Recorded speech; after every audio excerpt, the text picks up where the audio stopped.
আসসালামু আলাইকুম।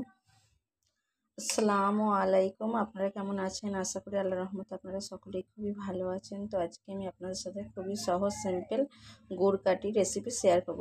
তো এখানে গুড় কাঠি বানাবার জন্য এখানে আমি নিয়ে নেব 2 কাপ ময়দা,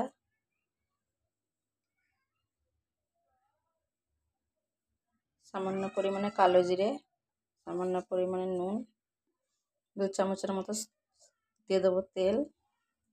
তেলটা দেওয়ার পরে ভালো করে মেখে নেব ময়দাটাকে। আমি ভালো করে মেখে নিয়েছি। তো ময়দাটাকে যখন এভাবে ধরবেন, মুঠো করবেন, জানবেন ময়দাটা ভালোভাবে মাখা হয়ে গেছে। অল্প অল্প ঠান্ডা পানি দিয়ে মেখে নেব।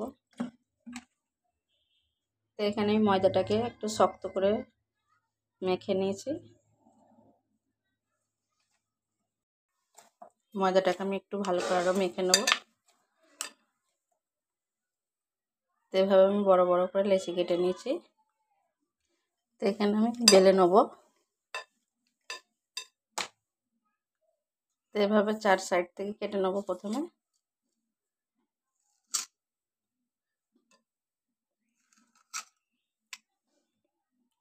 এভাবে সরু সরু করে লম্বা লম্বা করে কেটে নেব।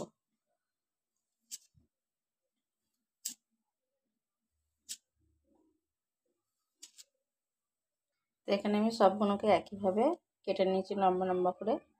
এখন আমি তেলে ভেজে নেব। তো এখানে তেল গরম হয়ে গেছে, তেলের মধ্যে দিয়ে দেবো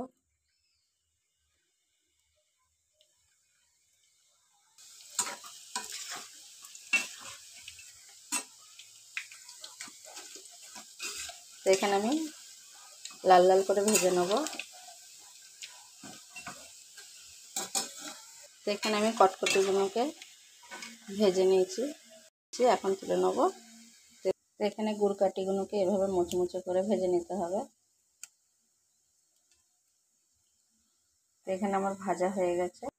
তো এখানে আমি কড়ার মধ্যে 300 গ্রাম গুড় নিয়েছি। গুড়টাকে আমি ভালো করে গলিয়ে নেব।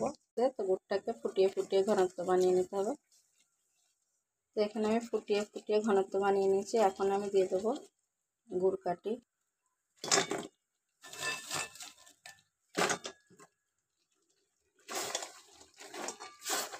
ভালো করে নাড়াচাড়া করে মিক্স করে নেব গুড়ের সাথে। এখানে গুড়ের সাথে ভালো করে মিক্স করে নিয়েছি। তো এভাবে নাড়াচাড়া করে যেতে হবে, গ্যাসটাকে স্লো করে।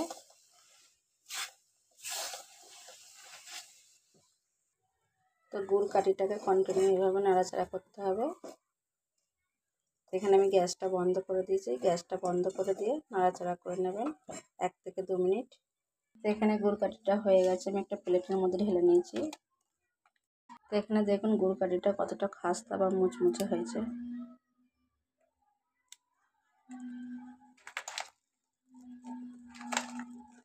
তো এই গুড় কাঠির রেসিপিটা আপনারা যে কেউ বাড়িতে খুবই সহজভাবে বানিয়ে নিতে পারবেন। তো এই গুড় কাঠির রেসিপিটা যদি আপনাদের ভালো লেগে থাকে, আমার চ্যানেলটিকে লাইক, সাবস্ক্রাইব, বেল আইকনটি প্রেস করবেন।